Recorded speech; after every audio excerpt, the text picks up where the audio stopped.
சின்ன முருகைய சிங்கார முருகைய சின்ன சின்ன முருகைய சிங்கார முருகைய கொஞ்சி கொஞ்சி தமிழ் பேசும் செந்தில் வடிவேலனவ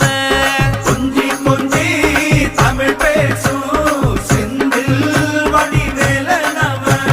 சின்ன சின்ன முருகைய சிங்கார முருகைய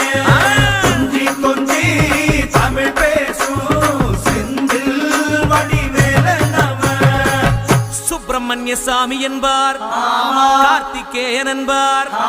சுவாமிநாதன் என்பார், முக அமுதன் என்பார், பாலசுப்பிரமணியன் என்பார், கருணாகரன் என்பார், கதிர்காம கந்தன் என்பார், கதிர்வே